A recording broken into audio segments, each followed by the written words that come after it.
Donc bonjour Mike Borowski. Salut à toi. Tu es le créateur du site La Gauche m'a tué, le co-créateur de la chaîne Droitard Méchant avec Paul Perceval. Tu es une des personnalités qui monte un petit peu dans le monde de la dissidence dite de droite. Alors attends, je vais t'arrêter là. J'utilise juste le mot droite parce que dissidence, non. Et je vais te dire pourquoi. C'est pas parce que je renie une quelconque dissidence. Hein. Je me suis même présenté en dissident aux élections législatives de la circonscription de Tepa. J'ai fait mieux, tiens. J'ai fait 1500 voix, je crois. Enfin, je la rajoute. Histoire de quoi. Bon, Tepa que je salue, qui est malade en ce moment, et donc que je salue, c'est un mec vraiment formidable. Mais bon. Pourquoi je veux pas le mot dissidence? Parce que le mot dissidence est un mot excluant. C'est-à-dire que tu te mets de facto en marge de quelque chose. Tu es un marginal. Et on ne doit, nous, jamais être des marginaux. Jamais. Parce que si tu es un marginal, les gens ne te font pas confiance. Les gens ne t'écouteront pas, ils n'analyseront pas ce que tu dis, ils te mettront de côté. Ne soyons jamais de côté. N'utilisons pas des mots à la con. Dissidence, c'est pour Soral, bon il fait son truc, moi c'est pas ma cam. Moi je suis pas un dissident. Ah, je suis un type de droite originel, je suis pas un marginal, je suis un type qui apporte des idées. Voilà. Et la finalité, je dis pas que ce sera moi qui le fera, mais la finalité de nos actions, à nous tous, c'est le pouvoir. Voilà. Et jamais un marginal ne prend le pouvoir. Parce qu'un marginal, c'est un teubé. Voilà. Il est déjà de facto mis de côté.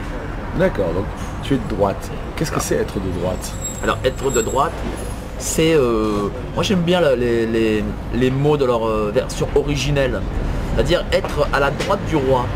Je trouve que c'est une belle définition. C'est-à-dire que à la Révolution, il fallait choisir être pour ou contre le roi. Et moi la Révolution, j'aurais été pour. Parce que je pense qu'aujourd'hui, même si bon, c'est sûr qu'on va très loin, mais je pense que l'origine du déclin et de la décadence française, c'est la Révolution. Je le pense sincèrement. Hein. Même si ils vont te dire ouais mais la Révolution c'était à 2 siècles, t'es là, de faire des trucs.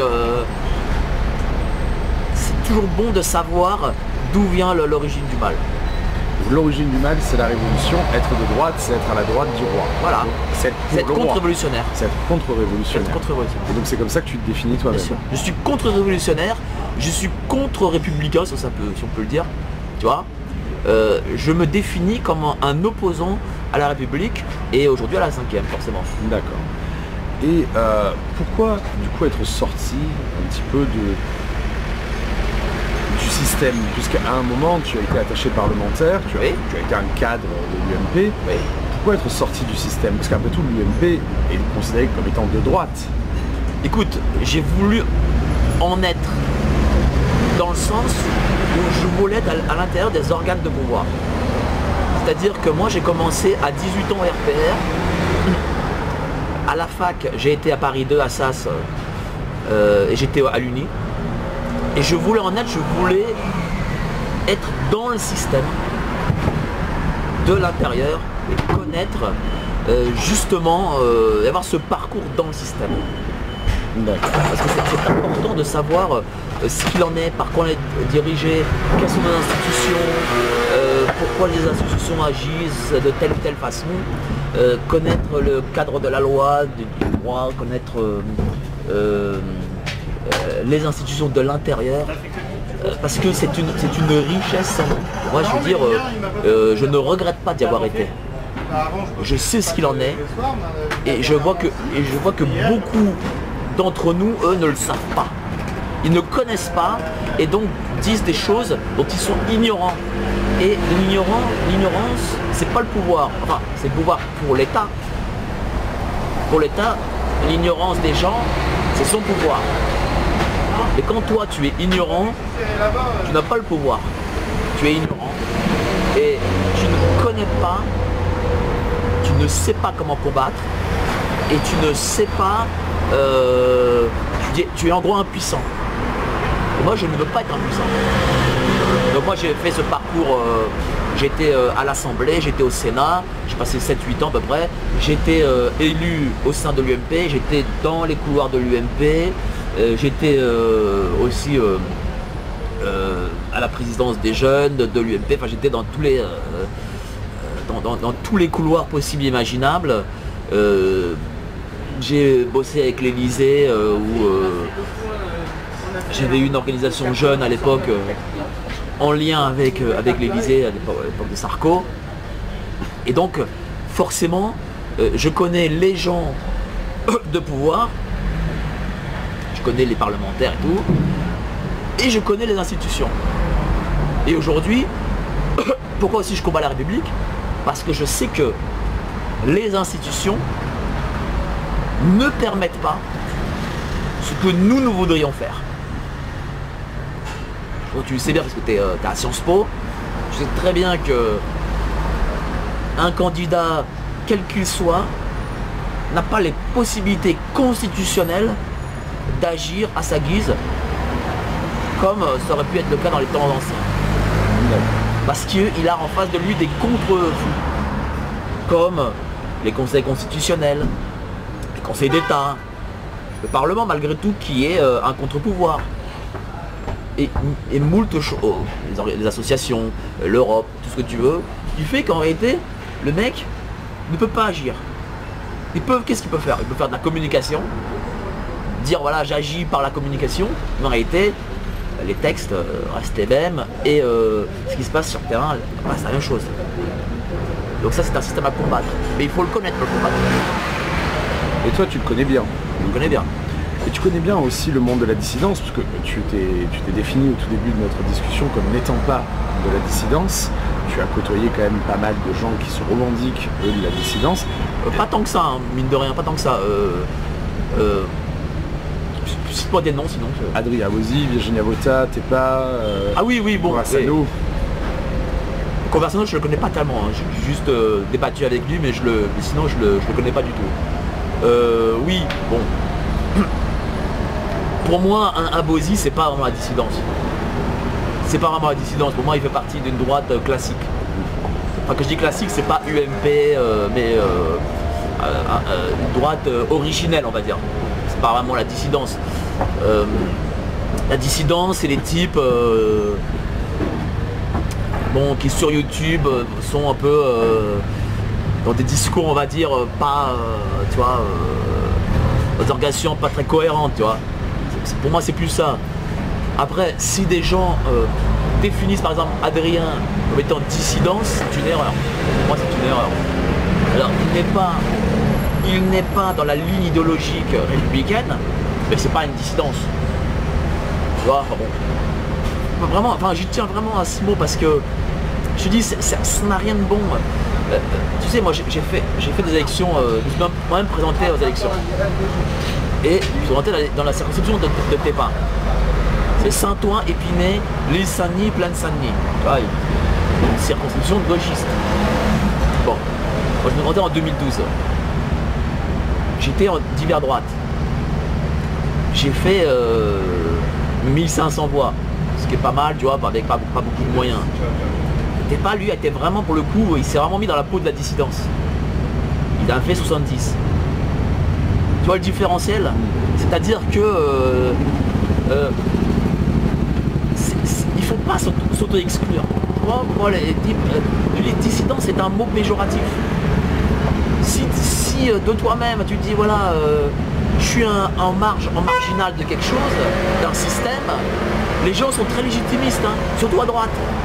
Moi j'invite les gens à lire le dernier livre de Jérôme Bénard, un auteur formidable, un type qui a un peu un parcours comme le mien, qui parle de l'histoire de la droite.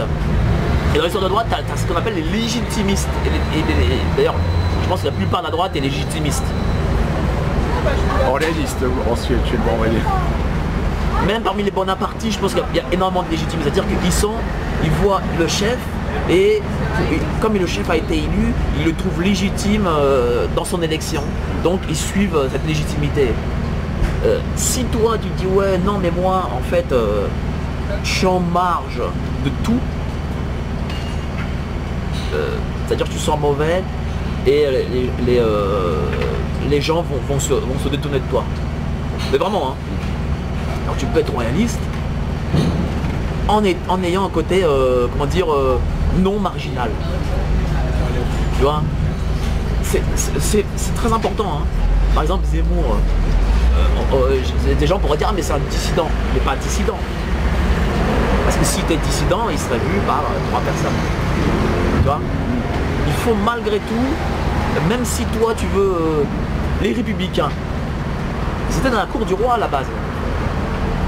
Ils n'ont pas été les Lumières, ils n'ont pas été en marche, séparés de la monarchie. Même Oui. Marat a cherché à être à un moment donné dans la cour du roi.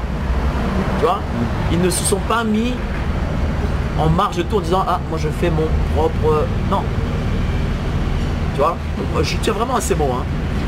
Alors, sans parler de dissidence, juste en parlant, sans parler des dissidences, juste en parlant de ce qui se développe sur Internet, Ouais. de ces gens qui pourraient être affiliés à la droite, Ouais. Virginie Abloh, Adrien Bauzy, etc., peut-être pas même, est-ce que le niveau qu'on retrouve chez ces gens-là leur permettrait à un moment de prendre les affaires en main, d'être réellement un contre-pouvoir? Écoute, pour Adrien, oui. Pour Adrien, oui. Je le pense, parce que c'est un type costaud. Ça pourrait être une sorte de CS. Tu vois, un mec. Moi, je le pense, ouais. Bon, pour le reste, je sais pas. Bon, je connais pas assez tes pas pour dire. Mais pour le reste, non. Il faudrait quand même. Faudrait quand même former. Faut dire les choses. Hein. Faudrait quand même former. Faudrait que beaucoup aient un certain bagage culturel. Enfin, je dis pas que les gens sont bêtes. Faut pas dire ça. Je dis pas ça. Mais il faut que quand on veut être aux affaires, il faut aussi avoir eu une expérience et un passé dans ces affaires. C'est-à-dire que c'est bien de dire voilà il y a un constat, il y a un machin, mais il faut aussi à un moment donné avoir un vécu, avoir travaillé, avoir côtoyé, avoir su comment ça se passe, avoir été témoin de certaines choses. Et malheureusement, par rapport aux gauchistes, faut le dire, hein, on a, je trouve, un manque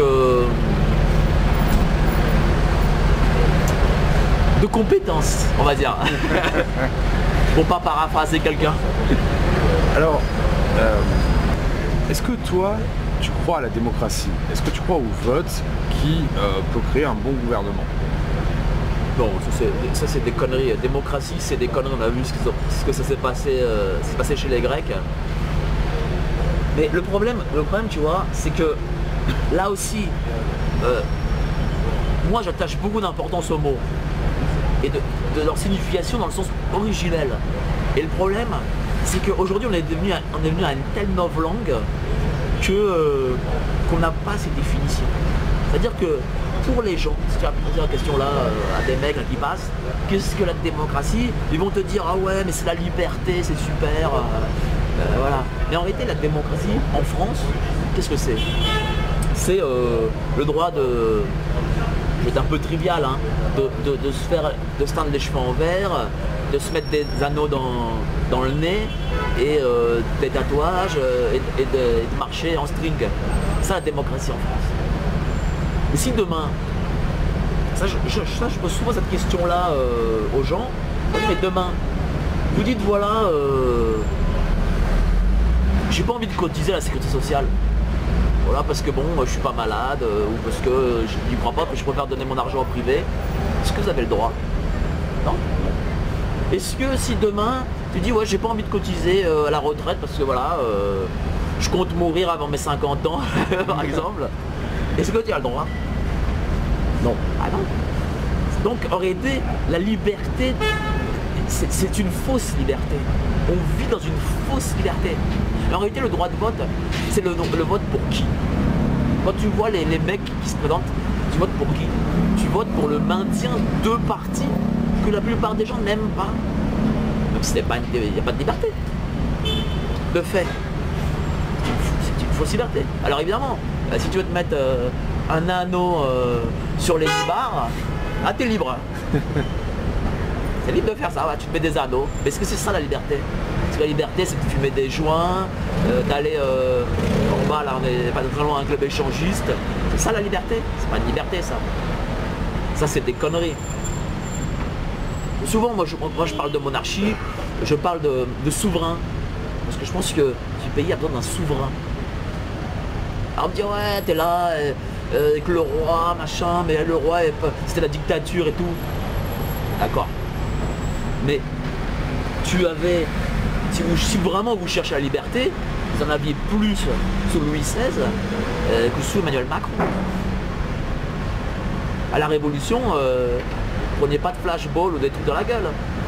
Tu vois? C'est-à-dire que, en fait, les gens, ils sont devenus tellement ignorants, alors peut-être que c'est voulu, hein, enfin je pense que c'est voulu d'ailleurs, qu'ils soient ignorants. Et c'est pour ça que moi je dis, essayez de rentrer parfois dans les partis même républicains, pour voir de l'intérieur ce qu'il en est.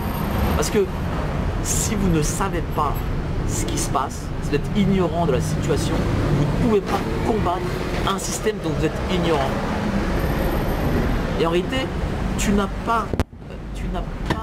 la démocratie, ce n'est pas la liberté, même si, bon, chacun la définit comme il l'entend.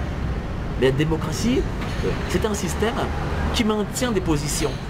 Ça maintient une certaine élite, ça maintient une certaine pauvreté, et ça maintient des gens dans un système.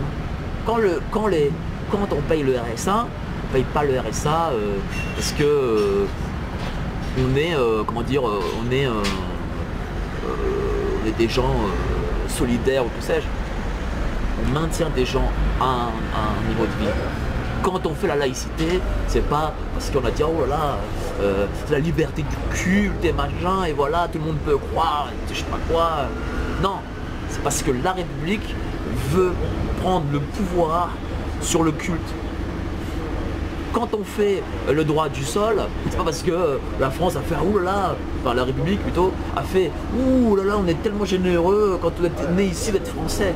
Non, c'est parce qu'à l'époque, on avait besoin de mecs nés ici pour faire la guerre.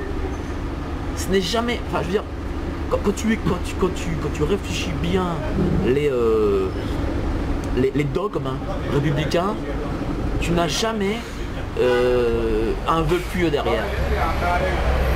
C'est jamais gratuit. C'est jamais gratuit. C'est toujours pour quelque chose. Alors que, bon, souvent les gens me parlent de, enfin les gauchistes plutôt, me parlent de droit du sol. On sait d'où ça vient, tu vois. Enfin, je veux dire, c'est pour moi la République et la démocratie c'est lié. Hein. Ça avance toujours masqué. Toujours. Quand on y réfléchit bien. Donc, toi, tu es plutôt libéral, en fait, dans ta conception d'être de droite. Parce que ce que tu recherches, c'est la liberté avant tout. À la fois la liberté d'entreprendre et la liberté dans un royaume, dans un empire, dans une monarchie, dans un état qui ne serait pas constamment sur ton dos.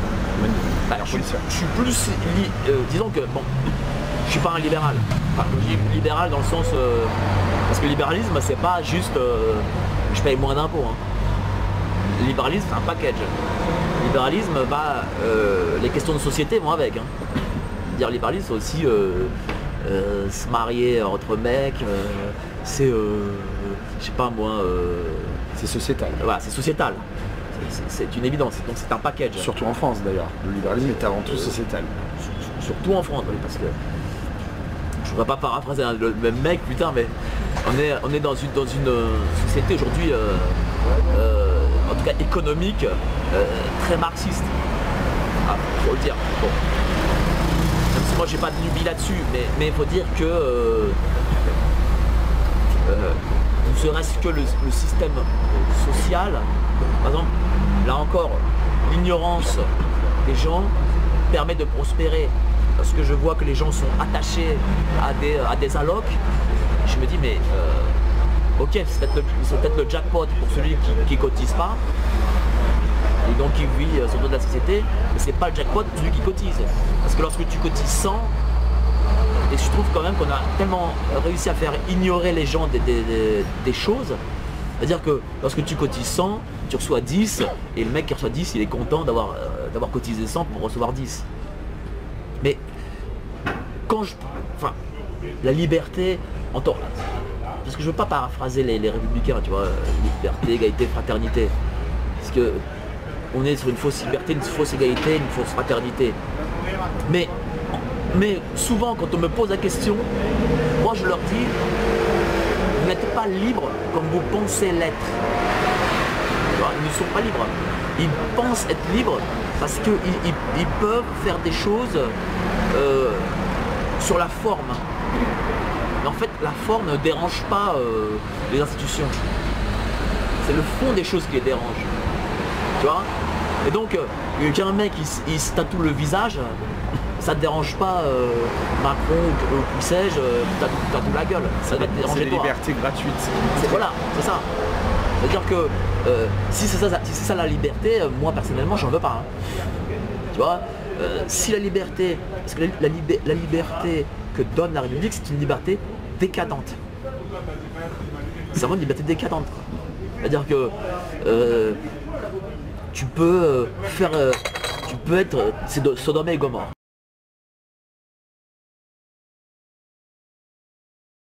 J'irai plus loin même. Je pense qu'il y a un génocide de l'autochtone. Vraiment un génocide de l'autochtone. C'est-à-dire que le type, il va pas juste être remplacé, il va disparaître. Ça va être le dodo, tu vois, l'animal qu'il y avait en Australie. C'est-à-dire que on le verra peut-être dans un zoo, tu vois, enfin, il va vraiment disparaître. Ouais. Et c'est un truc hallucinant. Hein. C'est-à-dire que tu n'auras plus des purs, quoi. Le français, le Durand ou le Dupont, comme tu disais tout à l'heure. Il est voué à disparaître, à mourir. Remplacé par quoi, du coup? C'est même pas un remplacement, il va mourir. Donc ce sera un territoire dans lequel... où personne n'aura une attache. C'est des déracinés. Totalement. Tu vois? Donc même le grand remplacement, c'est un truc pour pas choquer le bourgeois d'ici. En fait, on devrait parler de grand déracinement. Déracinement, génocide. C'est-à-dire qu'on va pas tuer les mecs à la Kalachnikov, mais on va le faire disparaître de la surface de ce pays, quoi. Ouais. Et le pire, c'est que la République arrive, à faire disparaître les gens de façon même volontaire. Ils sont même heureux, tu vois, de disparaître. Regarde, pourquoi je combats la République? Parce que la République, c'est un régime qui fait supprimer tout type de valeurs. On parle de l'assimilation. Ok. Mais assimiler à quoi? Je veux savoir à quoi un étranger doit être assimilé aujourd'hui. À quoi, à qui? Parce que c'est quoi aujourd'hui les fondements de ce pays, enfin non, je veux dire qui fait qu'on a envie de s'assimiler. Regarde, je vais te donner plusieurs exemples. Vous faites plus Noël, hein. Vous faites le Père Noël, les cadeaux, machin. Il n'y a plus de fête. Quand tu viens ici, à Paris en tout cas, même un peu en province, tu te dis Noël c'est un jour normal. Quasi. C'est un jour de vacances. Voilà, c'est un jour de vacances. Pâques. On était à Pâques, il n'y a pas trop longtemps c'était Pâques. Qu'est-ce qu'on fait? Qu'est-ce qu'on fait en France à Pâques? On fait quoi? À part acheter des Kinder. Non mais je veux dire, pour assimiler quelqu'un à quelque chose, pour demander à un mec, écoute toi, tu vas oublier ce côté pour être un autochtone, il faut que ce gars-là, il ait un modèle. C'est quoi le modèle? C'est quoi le modèle aujourd'hui français, républicain, français, c'est quoi? Et je vais te dire une chose. Je vais même aller plus loin. Si même la République, si même il y avait des traditions républicaines. Bah, je suis pas républicain, mais disons qu'il y a des traditions républicaines. ce serait positif, dans le sens où tu aurais quelque chose sur quoi te calquer. Aujourd'hui, tu ne l'as pas. C'est quoi aujourd'hui? Un Français, il a quoi? Il fait quoi particulièrement? Il fait pas de fête, il est déchristianisé, il est défrancisé, il est tout ce que tu veux. Aujourd'hui, quand on va voir un étranger, pas forcément un Africain, je sais pas, mais même un Européen, s'il doit s'assimiler à un Français, ben en gros il est un mec, il est sur Netflix, voilà quoi. C'est-à-dire qu'aujourd'hui, pour s'assimiler à quelque chose, il faut qu'il y ait une culture forte. Et je trouve qu'en France, il n'y a plus le poids de la culture. C'est-à-dire que on peut critiquer les Arabes par exemple, on peut les critiquer. Ils sont tout ce que tu veux. En mal. Tu vois? Mais les Arabes, ils ont le poids de la culture. C'est-à-dire que quand tu rentres chez eux, je ne le conseille pas, tu seras sur leurs dogmes et leurs dogmes qui sont forts. C'est-à-dire que même si tu as des Arabes qui peuvent bouffer du jambon beurre et boire, boire du rouge, et ben ils auront quand même un poids de la culture derrière qui est fort. C'est-à-dire que, et moi je pense d'ailleurs que pour connaître un peu la banlieue, parce que pour m'être présenté dans des élections, pour avoir bourlingué en banlieue, je pense que des Français, même de souche, ils se convertissent à l'islam parce que ils veulent retrouver une culture quelconque. Ils veulent être dans quelque chose. Et comme ici, en France, on a tout abandonné. C'est hallucinant. On a tout abandonné. La chrétienté, on a abandonné le terroir, on a abandonné... on n'est plus rien. Pour moi, c'est l'homme nouveau. Tu vois. C'est le gars, sa seule conscience, c'est travailler un peu et regarder la télé après, quoi. C'est-à-dire, les gars, quand tu vas à Noël, à part les films américains, t'as rien, quoi. Tu vas en Pologne Noël, t'as les chants polonais, ça s'appelle Kolende, tu vois. T'as les types, ils te vendent des carpes dans la rue, tous les coins, t'as la tradition. La tradition, tu la verras. T'as comment ça s'appelle, le genre d'hostie, une sorte d'hostie dessinée avec Jésus, Marie, tu vois, où chacun se partage. Enfin, tu sais que ce jour-là c'est Noël, quoi. Tu sais que ce jour-là, les gens vont être en symbiose entre eux parce que c'est Noël. Et ça peut être, mais Noël, ça peut être d'autres choses, hein. Ça peut être tout ce que tu veux, la religion ou la culture, voilà. Tu sais que voilà, t'es en Pologne. Ici, rien. Il n'y a rien. Moi, j'ai dit une chose, quand j'étais môme, moi j'ai vécu les années 80 en Pologne. Hein. Et toutes les vacances, je me barrais. J'allais en Pologne. Parce que je savais que voilà, que culturellement, voilà, j'allais être dans quelque chose qui est différent et je voulais et je ne supportais pas vivre dans un endroit où il n'y avait plus de culture. Tu vois, c'est parce qu'ici, on n'a plus de culture. À Pâques, qu'est-ce qui se passait à Pâques? On fait quoi à Pâques? Pourtant Pâques, c'est une période excessivement importante. Normalement. Surtout catholique, Pâques, c'est Jésus, tu vois, c'est quelque chose. Mais il n'y a rien en France. Il n'y a rien. Tu vois ce que je veux dire? C'est-à-dire que il n'y a même pas une fête quelconque républicaine où des gens peuvent se rassembler. Même pour les Américains. Les Américains, regarde, ils ont au moins Thanksgiving, ils ont... regarde, les Américains, on peut les critiquer, tu vois. Ils ont tous un drapeau, ils sont tous là, leurs pins, USA, tu vois. Ils sont sur... ils ont des choses sur lesquelles se rattacher. Et nous, la République a tout enlevé. Quel est le jour dans ce pays où des types, des Dupont, des Durand peuvent être en symbiose? C'est que le jour. C'est pas le 14 juillet. 14 juillet, bon, ils défilent, ils vont à Champs-Élysées, puis merci, au revoir. Tu vois ce que je veux dire ou Ouais, pas? oui, bien sûr. Il y a encore des traditions dans certains pays, ce qui permet au pays de subsister un petit peu, Bien sûr. politiquement parlant, mais nous, en France, c'est plus le cas. On n'a plus de modèle. Tu n'as rien. Et donc du coup, tu ne peux pas demander à un mec, même un gars qui veut s'assimiler, un type, tu vois, imagine, ça existe, hein, des types, je sais pas moi, il est africain, il est rebeu, ou tout ce que tu veux, et il dit, voilà, moi, je veux sortir de mon truc, et je veux m'assimiler comme un fou à la France. Voilà, tu vois? Eh ben, il s'assimile à quoi et à qui? Sincèrement, il faut se poser cette question à un moment donné. Il n'y a pas de modèle français. Il n'y a pas. C'est-à-dire que je te dis, voilà, les Arabes, les Africains, tout ce que tu veux, cette immigration c'est la plaie. Ah, c'est une plaie, c'est les 7 plaies d'Égypte en même temps. Bon. Mais ils ont un poids de la culture. C'est quoi le poids de la culture de France aujourd'hui en 2019? Nul. Donc tu peux pas demander à un mec de renier ce qu'il est pour aller dans le néant. On peut pas le demander. Enfin, on peut le demander, mais bon, on peut pas être passé de 100 à 0. Oui ou non? Oui, bien sûr. Tu vois?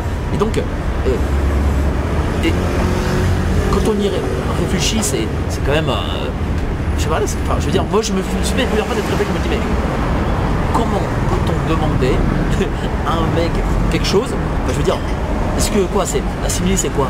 C'est s'habiller, je sais pas moi, en Levi's, tu vois, c'est quoi ça? C'est quoi s'assimiler? Tu vois? Je veux dire, Zemmour ne parle de ça, mais qu'est-ce qu'il fait Zemmour de particulier, par exemple, pour dire, ah, je suis assimilé? Il fait rien. Enfin, c'est pas de sa faute à lui. C'est-à-dire que comme tu n'as pas de modèle, tu n'as pas de modèle. Donc, en réalité, ça ne peut être que caduc, quoi. Tu vois? C'est-à-dire que la République, elle a réussi à déculturer toute une nation. C'est hallucinant. Hein. Parce que je te dis, quand tu penses, t'as... Alors, du coup, on a bien compris que tu n'es pas républicain, parce que Non. la République, c'est l'anti-tradition. L'anti-tradition, ouais. Donc c'est quoi ton modèle à toi?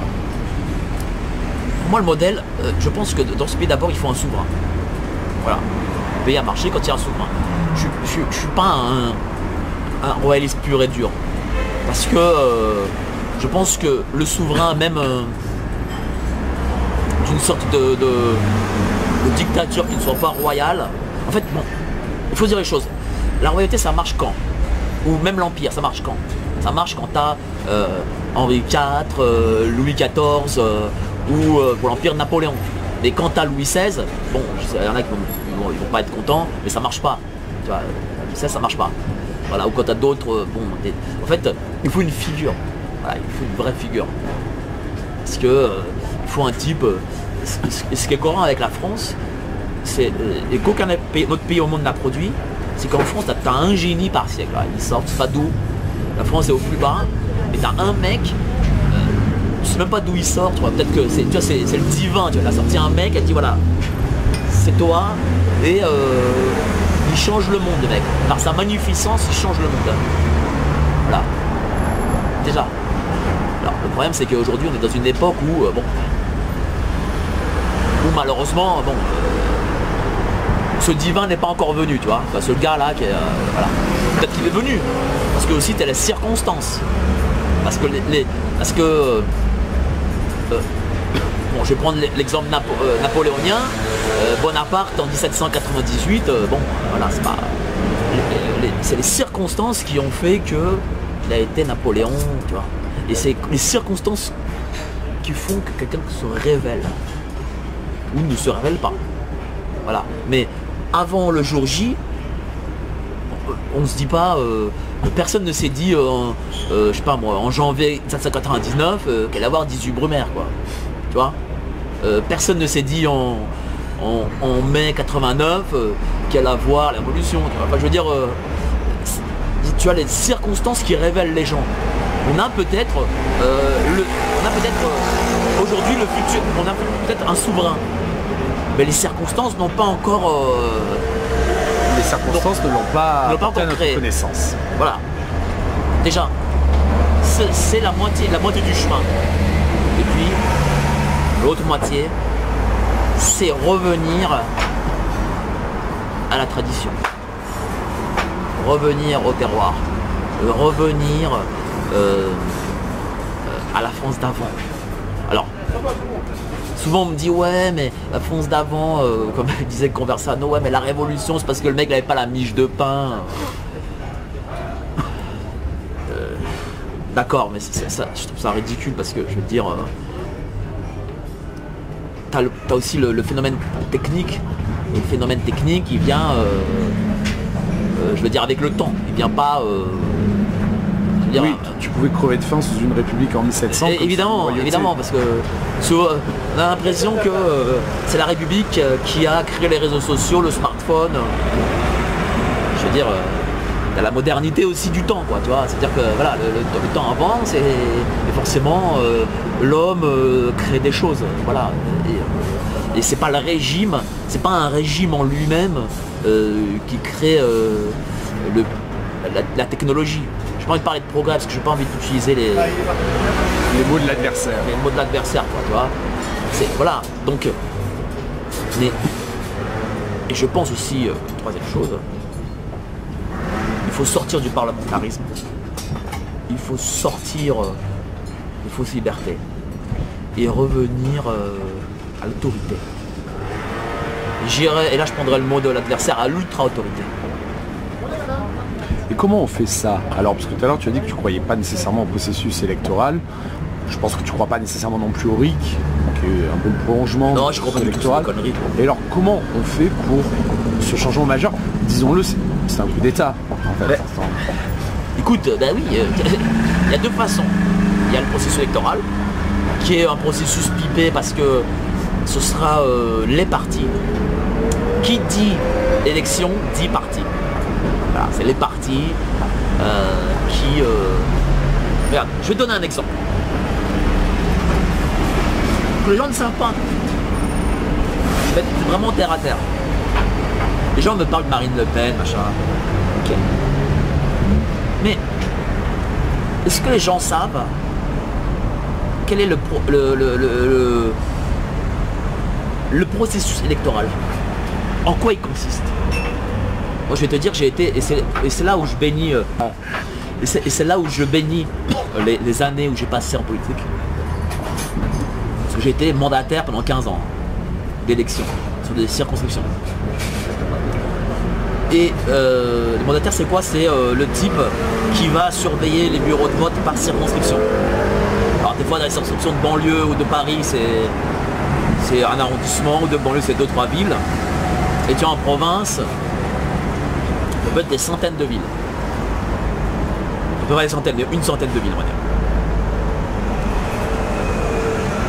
Comment ça se passe? Tu as un bureau de vote, tu as des assesseurs. Tu as le président du bureau de vote qui est souvent le gars de la mairie. Et tu as les assesseurs qui sont les mecs des partis. Moi j'en ai organisé des bureaux de vote. Hein. Faire lever un mec pour être assesseur titulaire, faire lever un mec à 6h du mat pour qu'il soit là à 7h30 au bureau de vote et qu'il soit là toute la journée, sachant que tu peux avoir 40-50 bureaux de vote par ville, faut le faire. Hein. Est-ce que le Front National, par exemple, qui est au second tour, est-ce que tu penses que le Front National, il y a 36 000 villes en France, tu as au moins 10 bureaux de vote par ville, si c'est, allez on va dire, au moins 15 bureaux de vote par ville. Est-ce que le Front National a 15 fois 36 000 assesseurs à mettre? Ah ben ça je peux en parler en plus d'autant plus facilement que j'ai été assesseur plusieurs fois pour des élections au nom du Front National et j'étais assesseur sur plusieurs bureaux de vote. Donc tu peux passer que... Je crois que mon maximum ça a été sur 4 bureaux de vote différents. Donc tu peux pas passer la journée dans chaque bureau de vote. Et même en passant simplement un temps dans chaque bureau de vote, je me suis rendu compte qu'il y avait quand même des anomalies qui étaient pas justifiables, dont un certain monsieur Menucci qui met la main dans la poubelle des bulletins de vote pour voir ce qui est fortement illégal. Mais tu vois, mais ça se passe partout. Ça se passe partout. C'est-à-dire que, ne serait-ce que, regarde, imagine-toi, même si Marine Le Pen avait fait un débat monstre, elle n'a pas 100 000 mecs à mettre dans des bureaux de vote. Et elle n'aurait de toute façon jamais fait 50%, même avec un débat extraordinaire. Non mais, ne serait-ce que ça. Donc c'est très bien que, quand tu étais assesseur, tu as bien vu que le président du bureau de vote ou des assesseurs des partis connaissaient les gens. Bien sûr. Mais les types qui nous regardent ne se rendent pas compte de ça. Et dans les Antilles, dans la Réunion, en Guyane, tu crois que des types du Front National assesseurs? Évidemment non. Non mais ne serait-ce que ça, c'est une connerie ce que je te dis. Franchement c'est un truc de merde. Mais ne serait-ce que ça t'empêche de gagner. Oui ou non? Oui, évidemment. Mais qui? Est-ce que t'as entendu toi un mec sur YouTube ou au front, t'as été au front, te parler de ça? Non. Tu vois, c'est-à-dire que le processus électoral est fait, la constitution de la 5e est fait, et toi tu es à Sciences Po et tu le sais, pour les mecs de gouvernement. Ils sont faits pour les partis de gouvernement. Ils sont pas faits, ça n'a pas été. Michel Debré, il n'a pas écrit pour que Jean-Marie Le Pen ou sa fille ou sa nièce ou je sais pas qui de chez eux ou en dehors des partis légitimistes soit à la tête de ce pays. Oui ou non? C'est le complexe de l'élection à 2 tours, particulièrement, où oui. Au deuxième tour, obligatoirement, tu dois réunir. Tu dois rassembler. Tu dois rassembler, tu dois faire des alliances politiques avec d'autres mouvements pour obtenir la majorité. Les alliances politiques, nous on va les faire avec qui? On va les faire avec qui? Mais justement, ça m'amène à une autre question. On a posé la question à Adrien Abosi il n'y a pas longtemps de savoir s'il pensait que l'union des droites était possible. On l'a posé aussi à Julien Rochdy. Tous les deux étaient quand même fortement sceptiques sur le sujet. Union des droites, tu y crois toi? Non mais l'union des droites c'est l'arlésienne. Faut dire les choses. Hein. L'union des droites, écoute, moi j'ai été dans les partis. Et les mecs ils sont pas idéologiquement prêts aux l'union des droites. Moi, je vais te dire, et surtout pas la nouvelle génération. Surtout pas la nouvelle génération. Parce que le problème aussi, c'est que tu as le problème des gens, c'est qu'ils adorent prendre les dénominateurs, non plutôt la différence des uns et des autres et en faire un dogme. Moi je vais te dire une chose. On a parlé de Daniel. J'ai, hormis sur l'immigration, je n'ai rien en commun avec lui. Rien. Mais rien. C'est un gauchiste. Je l'insulte pas, hein. Quand je dis ça, j'insulte pas. Hein. Je dis voilà, pour moi c'est un gauchiste, voilà, je veux dire les choses. Bon, mais on a un point commun sur l'immigration. Voilà, on n'en veut pas. Moi je n'en veux pas. Bon. Et ben moi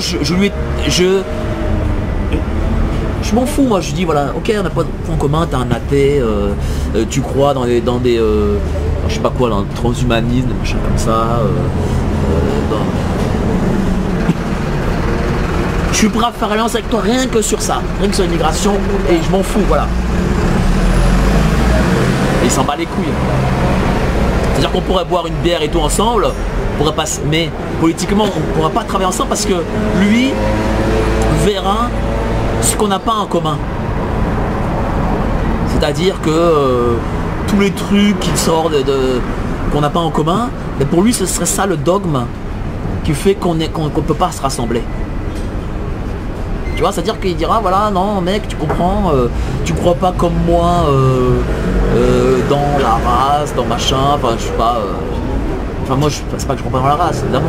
Je vais pas te dire, je suis pas politiquement correct en disant il n'y a pas de race. C'est des conneries ça. Et moi je vais te dire, lui m'explique qu'il veut faire un foyer blanc. Bon, ok, je vois pas, moi, ça me dérange pas. Hein. Mais je trouve ça tellement peu ambitieux. Tu vois, entre nous, et puis en y réfléchissant bien, mais ça a existé ça. L'Algérie française. L'Algérie française. Quand tu vas en Algérie française à l'époque, tu as eu le foyer blanc, c'est-à-dire tous les que les Blancs vivaient à Alger et Oran. Et les Blancs n'allaient pas en Kabylie, machin, tu vois. Et d'ailleurs, à l'époque, on appelait, on faisait la distinction entre, on disait européens et musulmans. Voilà, c'est comme ça qu'on disait la distinction. Bah, le jour où, en 62, et c'est pour ça que moi je lui ai dit que avant de faire ce foyer blanc, il faut prendre le pouvoir. Et lui il me dit non, on fait un foyer blanc sans ça. C'est que en 62, quand les soldats français sont partis, qu'est-ce qui s'est passé? Ben, les Arabes ils se disent ben, on est chez nous, on est 8 millions, eux ils sont 1 million, on va les défoncer. Et donc du coup ben, c'est ce qui s'est passé. Les types ils ont dû se barrer et ils ont dû se barrer en métropole parce que il n'avait plus rien pour les protéger. Pourtant c'était un foyer blanc. Ils auraient pu se protéger mais non. Et donc les Arabes tapaient dans les portes et ils disaient, il y a des très bons films d'ailleurs qui en parlent.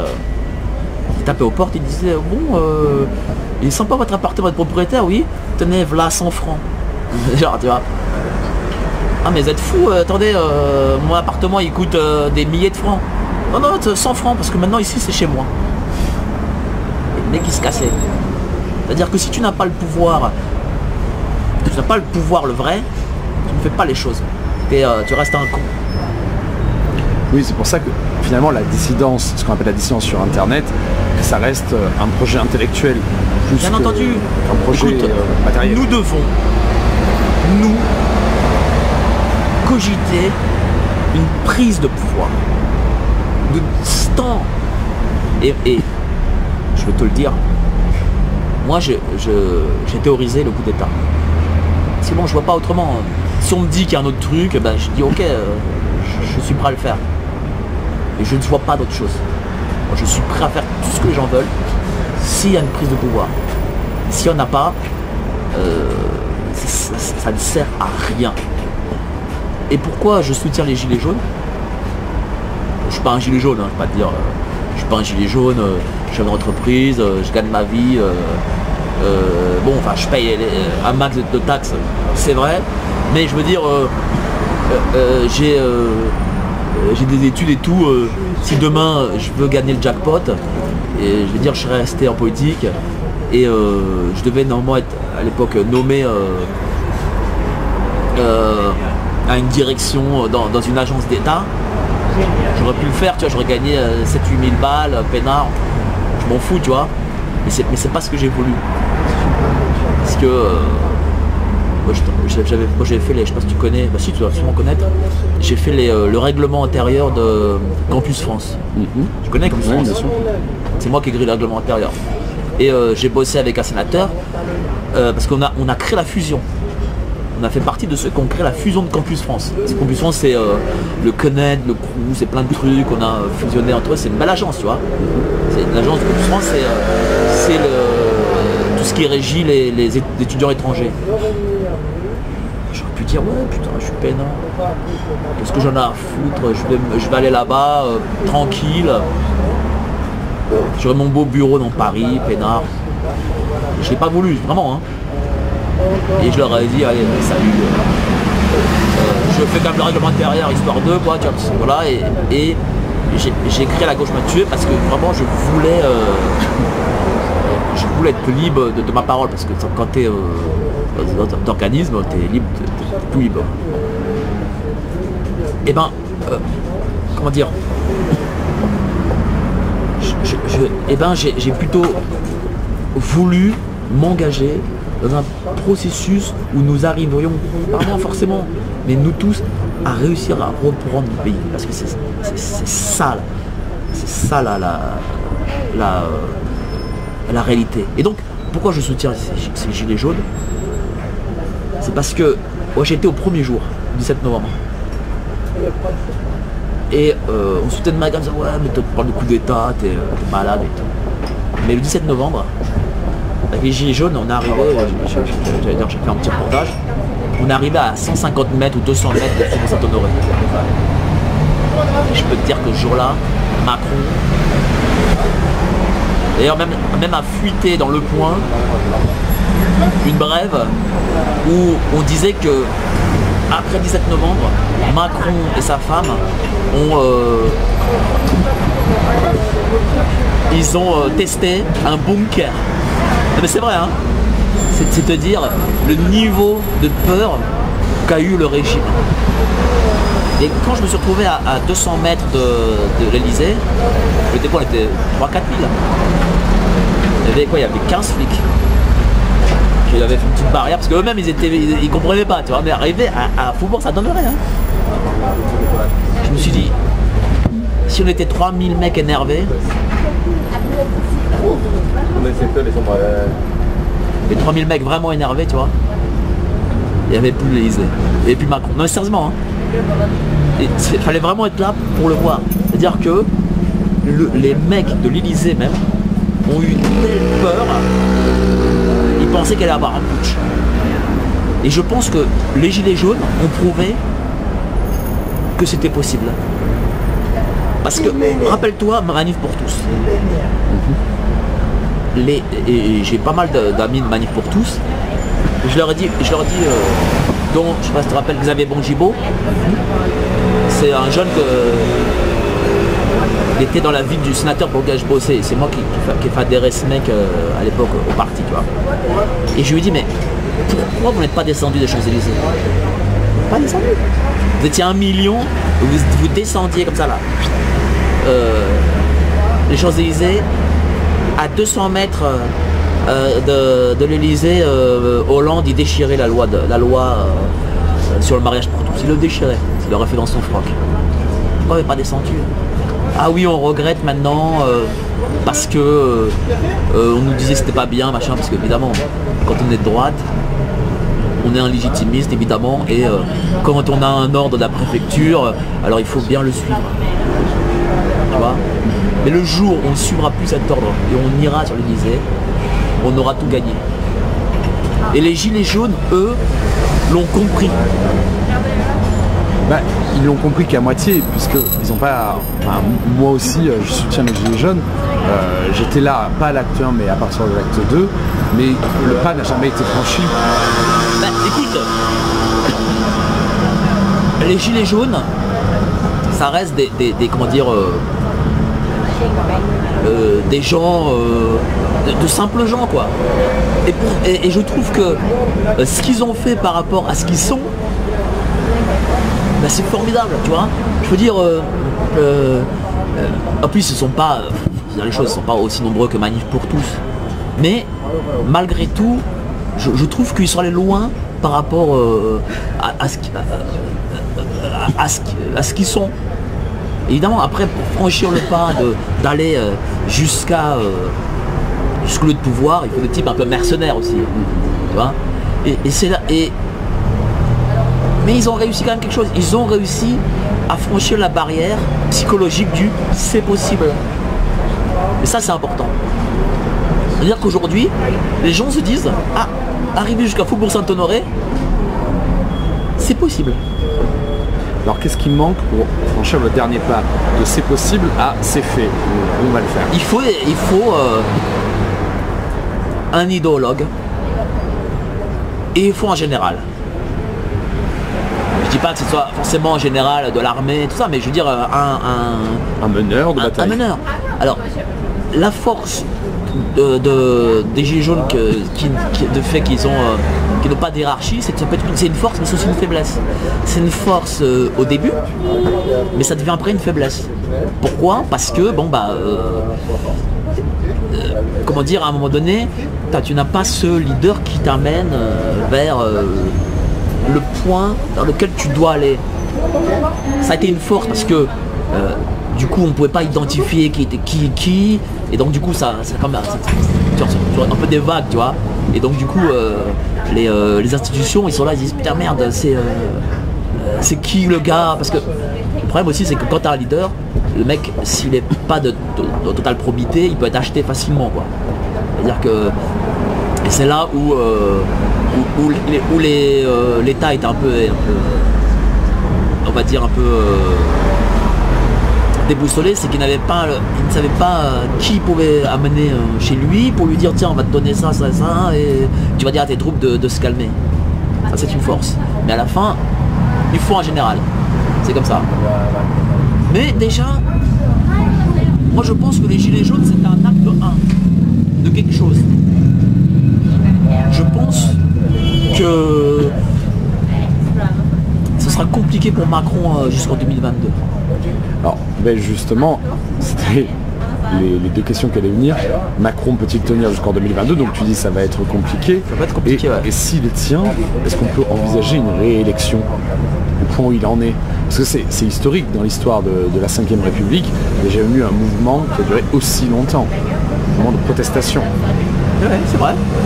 Écoute, ces européennes vont être très importantes déjà, qui arrivent.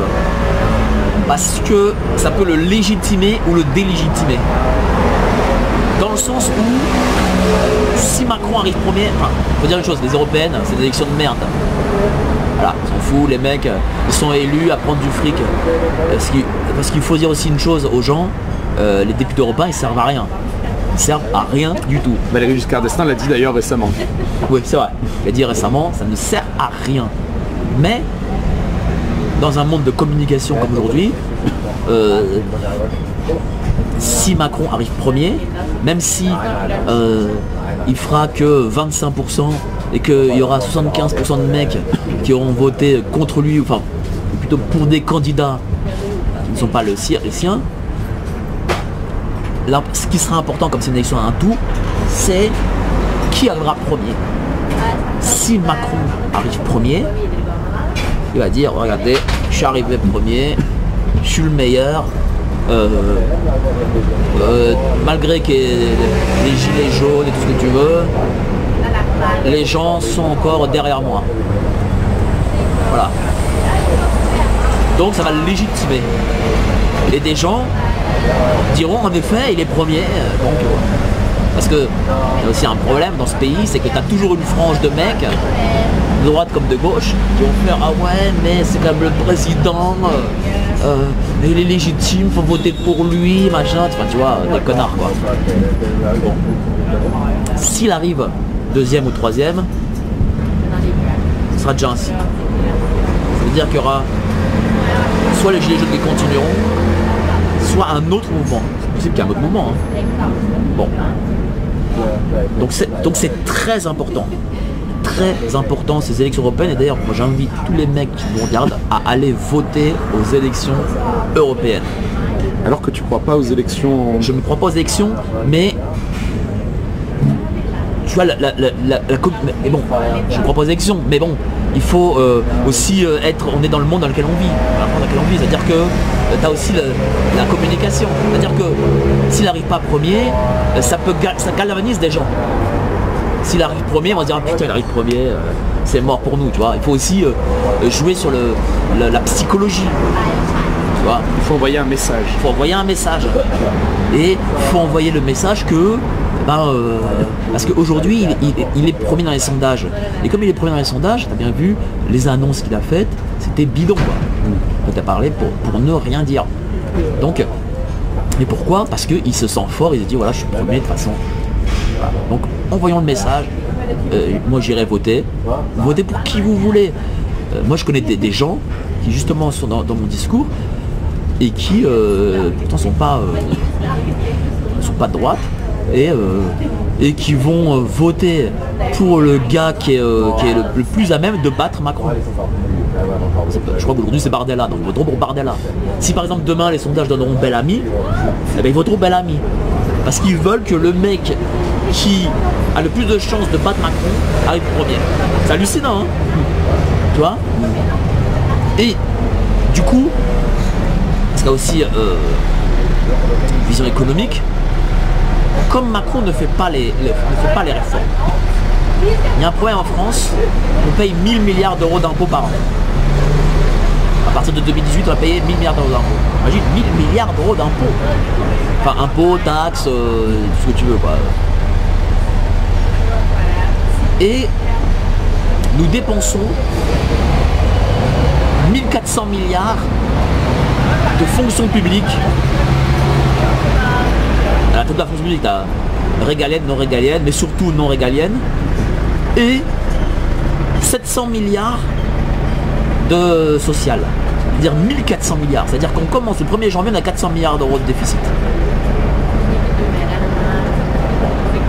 Eh bien, nous aurons, à cause de l'économie, forcément un moment donné où les gens n'auront plus de pognon, n'auront plus d'argent pour payer les impôts, n'auront plus d'argent pour mettre du carburant, n'auront plus d'argent pour payer, je sais pas moi, des fringues à leur môme. Et cette crise économique, enfin on est encore en crise économique, mais il y aura, je pense, une crise économique encore plus importante, viendra sur le mandat de Macron.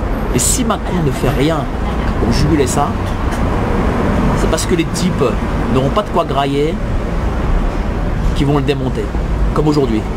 Aujourd'hui, je pense que c'est un prémisse. D'accord, donc il sera démonté s'il n'y a pas un résultat économique à la hauteur des espérances qu'il a pu susciter. Bien sûr. Et ça passera donc peut-être, mais peu de chance, par les élections, et sinon par autre chose. Ce serait le prolongement des Gilets jaunes. Bien sûr, parce que, comme disait Lénine, on fait la révolution le ventre vide. Mais il viendra un moment donné où les gens auront le ventre vide. Parce que tu ne peux pas... Regarde, je prends des exemples. Je trouve qu'en France, quand tu compares la grille salariale de la France avec nos voisins, mais elle est vachement moindre. C'est par rapport aux Allemands, on gagne vachement moins d'argent, tu vois. Et puis l'argent que l'on gagne. Pourquoi ici il faut un peu de libéralisme? L'argent que l'on gagne, on le dépense en cotisation, en impôts. C'est hallucinant quand même. Les gens doivent savoir que sur ses propres cotisations, enfin sur son salaire, il verse 25% de cotisations salariales. Et pourquoi il les verse? Il les verse pourquoi, pour une sécu qui rembourse rien? Il verse pourquoi? Il verse ses cotisations pour payer ceux qui justement ne cotisent pas. Eh oui? Oui, effectivement. Mais à un moment donné, je veux dire, lorsque les gens connaîtront le système, ils diront merde, mais pourquoi je verse? Si je payais pas les 25%, au lieu de gagner 1200 €, je gagnerais plus, au moins 1500. Ils payent, quand l'impôt sur le revenu, certaines tranches, je parle pas des millionnaires, mais je parle de gens qui gagnent 2500, 3000 € par mois, c'est un mois de salaire presque. Et, je veux dire, quand tu payes un mois de salaire d'impôt par an, que tu payes 25% de cotisation sur ton salaire, que tu payes un loyer beaucoup plus important qu'à l'époque, que tu payes 1,50 € le litre, et qu'en fin de compte, et que tu payes des crédits, et que tu n'as plus... Qu'est-ce qui se passe hein? Et ça ne va pas en s'améliorant. Et la situation se dégrade d'année en année. Moi je vais te dire, je vois la différence entre la France de 2002, pas de la France de François Ier, hein, la France de 2002 et de 2019. Et je vois la différence même entre la France de 2012 et de 2019. Et ça ne va aller qu'en s'accélérant. Et quand les... Enfin, je sais pas si les gens qui nous regardent ont remarqué, mais ce qu'ils ont vu lorsqu'il, je sais pas moi, il faut s'acheter des médicaments de base pour soigner une grippe ou une angine, que même avec la mutuelle, ils sont plus remboursés. Oui ou non? Oui, évidemment. Et enfin, je veux dire, tout ça, ou la retraite, des retraites. Moi j'écrivais, je parlais des retraites de 500-600 €. Et je me fais à chaque fois fact-checker. Hein, parce que pour un mec de l'AFP, ça n'existe pas. Parce qu'il y a soi-disant marqué sur le site de l'État, ouais, que les gens gagnent au minimum 800 €. Et d'ailleurs Macron a dit on va faire gagner les retraites à 1000 €. Mais c'est faux ça. C'est des conneries. Combien de gens gagnent 300 balles, 500 balles? Plein. Tu vois, à un moment donné, je veux dire, ça va exploser tout ça. Aujourd'hui, les seules choses qui nous permettent de tenir économiquement, parce qu'il faut savoir aussi une chose, c'est que les 400 milliards, le différentiel entre ce qu'on paye en impôts et ce qu'on dépense, c'est-à-dire 400 milliards par an, on les prend sur les marchés publics. Et on ne va pas les prendre 50 ans sur les marchés publics. Aujourd'hui, les gens doivent savoir que c'est l'épargne des Français qui représente 12 000 milliards d'euros d'impôts que l'État met en gage sur les marchés publics. Mais un jour, les mecs là, à qui on doit de l'argent, les marchés, les États, si tu veux, les entreprises, ils vont nous demander de rembourser. Oui. Et ce sera la banqueroute. Ce sera la banqueroute. C'est-à-dire que, d'ailleurs, le FMI ou la Banque mondiale, je ne sais plus, le FMI, c'est quand même Christine Lagarde, a permis aux États de prendre dans l'épargne des gens. Et un jour, on prend dans l'épargne des gens. Mais, je veux dire, comment veux-tu qu'une société qui emprunte, il faut que tu saches que à l'époque où j'étais au Sénat, 15% des retraites, pour payer les retraites, étaient empruntées sur les marchés publics. 15%. Et je te parle il y a 10 ans. Hein. Oui, donc ça s'est accru probablement. Ça s'est accru. Et est-ce que tu penses que... Moi j'ai 37 ans. Voilà. Est-ce que tu penses que notre génération, nous allons, dans 30 ans, avoir une retraite par répartition? Il y a peu de chance. Ah ouais, tu vois. Donc, tous ces faits économiques s'accumulent. Et en plus, on a la grande idée d'ouvrir les frontières, de payer un tel et un tel à rien foutre. Tu vois. À un moment donné, si Macron ne touche pas à ça, ça va être le bordel. Ça va être le bordel. Et quand les gens, ils n'auront pas de quoi prendre je sais pas moi, la base, l'acheter la base.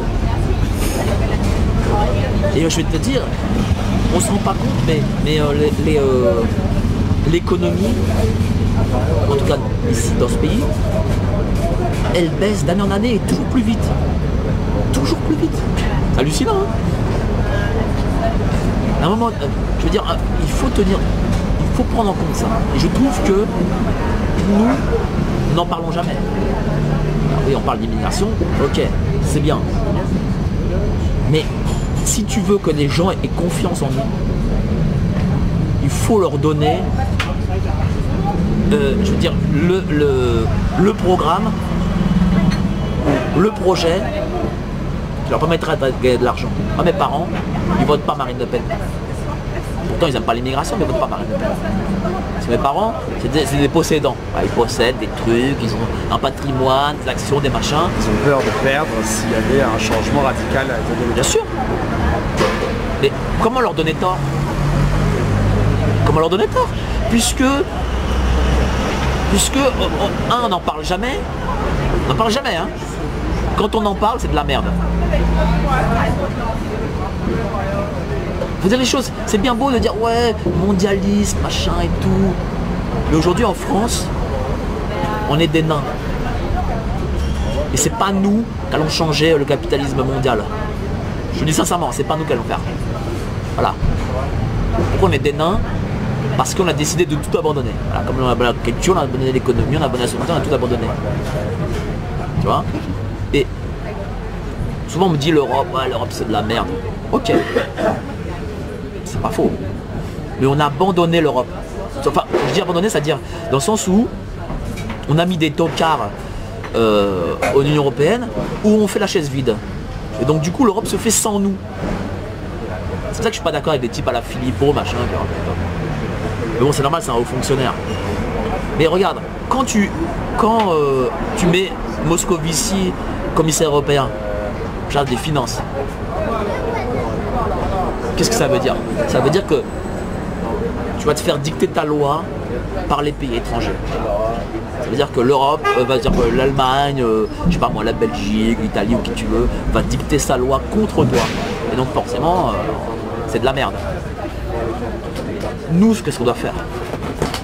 On doit prendre le pouvoir en Europe. Parce que l'Europe, moi je suis contre le Frexit, hein, je le dis sincèrement. Et ça aussi c'est quelque chose que, comment dire, où je suis pas d'accord avec le type de chez nous. Mais pourquoi je suis pas d'accord? C'est parce que je connais le système de l'intérieur et je peux vous dire pourquoi. Alors évidemment aujourd'hui l'Europe, les mecs qui me regardent, c'est de la merde. Ah, c'est de la merde. Mais on a laissé faire cette merde. C'est-à-dire que normalement, nous, les Français, la France, elle a toujours voulu faire Rome. C'est-à-dire être voilà, la prédominance. Ça n'a jamais réussi, mais bon, il y a eu l'envie derrière. Et bien nous devons reprendre le pouvoir sur l'Europe.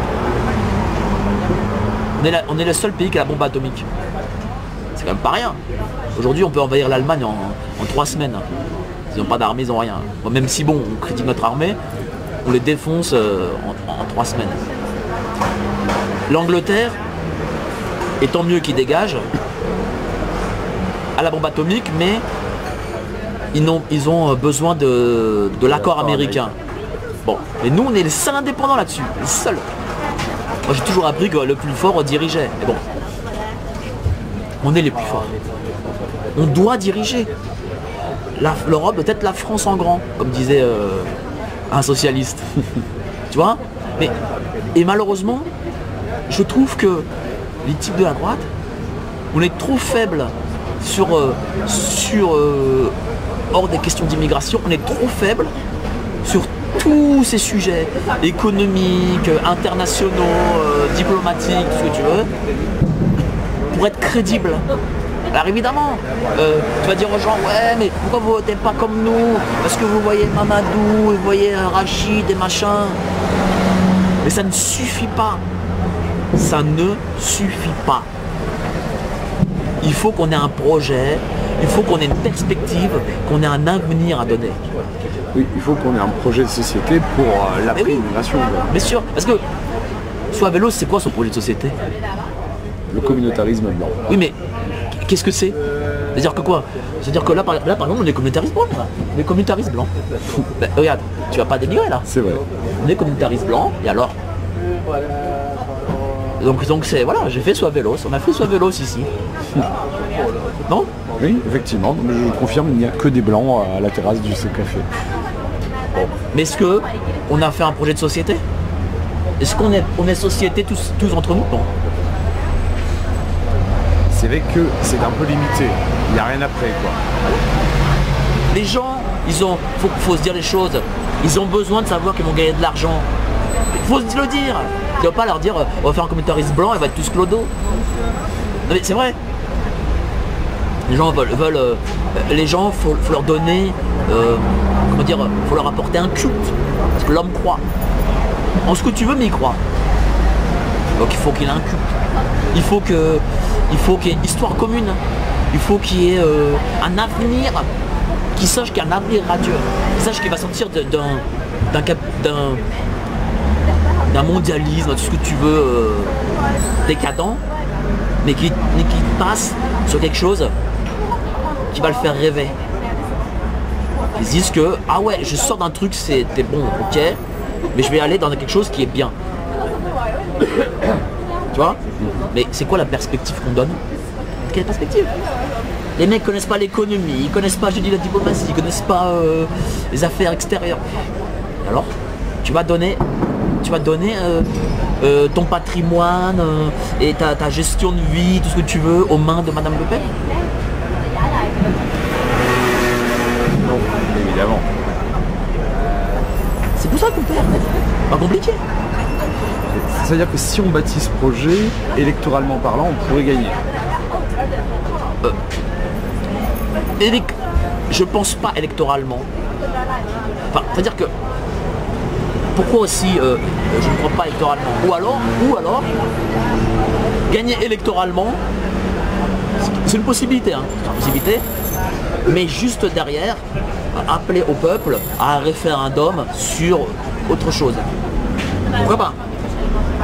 C'est-à-dire que dire, voilà, je sais pas moi, il y a un mec qui se fait élire président, et il dit, au lieu d'aller aux législatives, il dit, bon, écoutez, moi, je vais regarder, j'ai ma constitution toute prête, de quelque chose, et je vous promets ça et ça. Et êtes-vous pour, êtes-vous contre? Pourquoi pas? Mais c'est une possibilité théorique.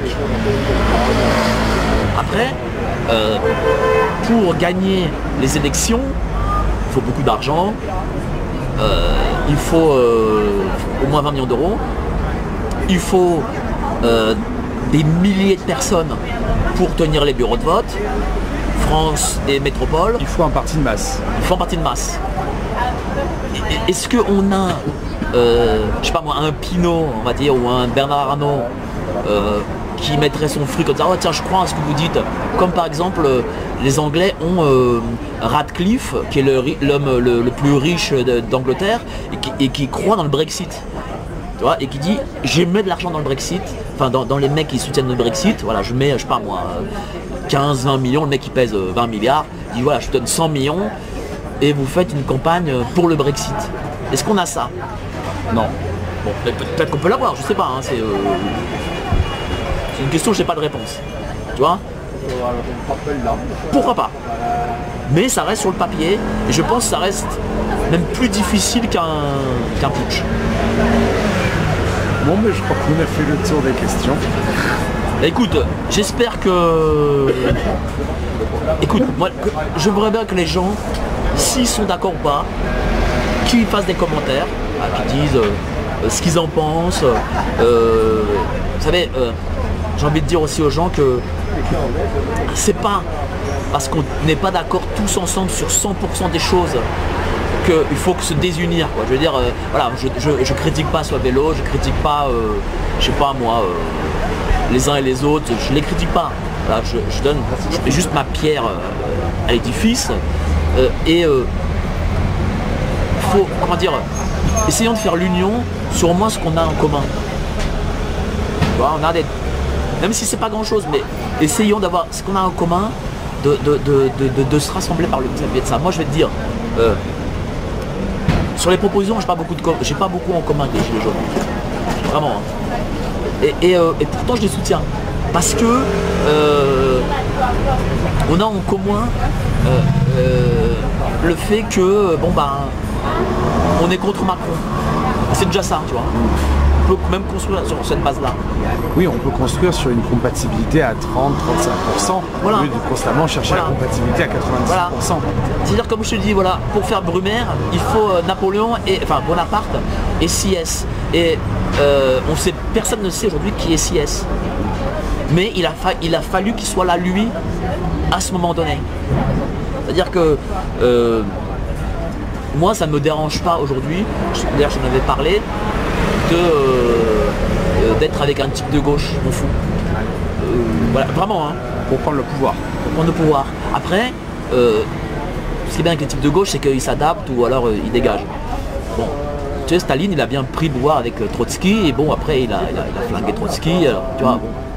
Après, ça, c'est le jeu du pouvoir. Mais je veux dire, mais avant d'arriver au point B,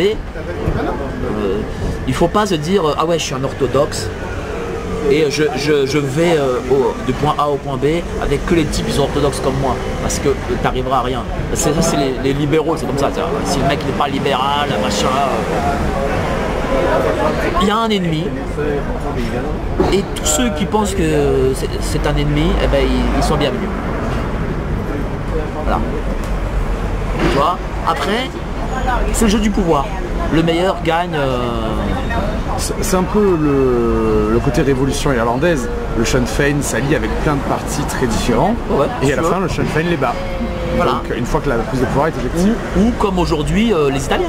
Oui, comme les Italiens aussi. Tu vois, c'est-à-dire que moi, j'ai pas de. Je veux dire.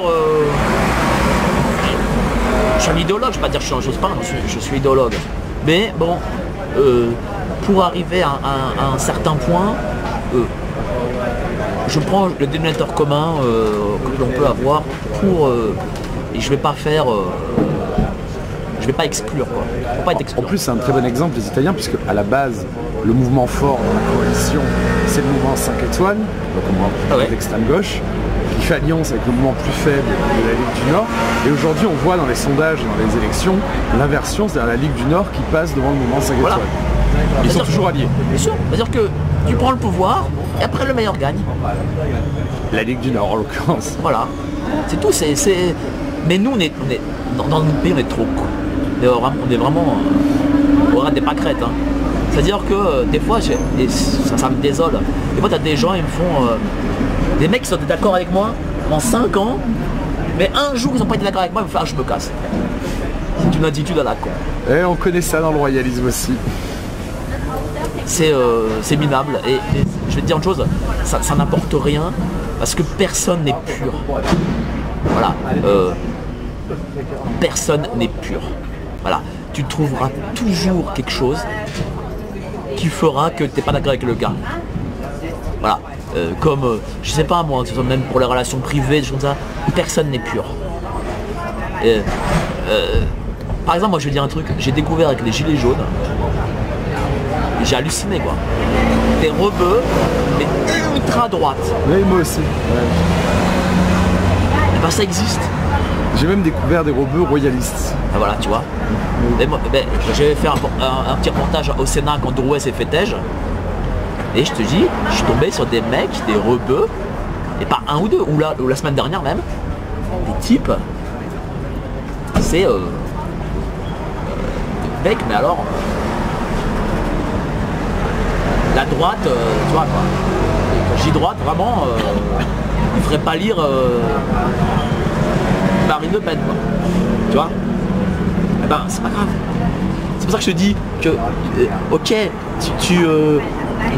on ne veut pas d'immigration, mais tu as une différence entre l'individu et la masse. Voilà. Tu trouveras, même chez les rebeux, et Dieu sait ce que je les critique, et Dieu sait ce que, voilà, des types, en tant qu'individu, qui seront intéressants, avec qui tu pourras faire du chemin. Mais malheureusement, tu as de l'autre côté une masse entière qui a sa propre vision, sa propre idéologie, sa propre psyché, avec qui tu ne pourras pas vivre. Oui, il faut différencier le phénomène de société du phénomène individuel. Évidemment. C'est pour ça que j'ai vraiment... je suis content de faire l'interview Chita, parce que je pense que je vais toucher des gens qui sont différents de ce qu'il y a chez moi. Parce que moi, mon but, c'est aussi de... Je ne vais pas dire propager la bonne parole, mais le but, c'est que on puisse parler à tout le monde pour que on ait un vrai écho auprès de tout le monde. Ne pas s'ostraciser, voilà, ne pas... on doit... voilà, plus on sera nombreux, plus on sera fort. Mais ce sera le mot de la fin, je trouve qu'il est parfait celui-là. Très bien. Attention.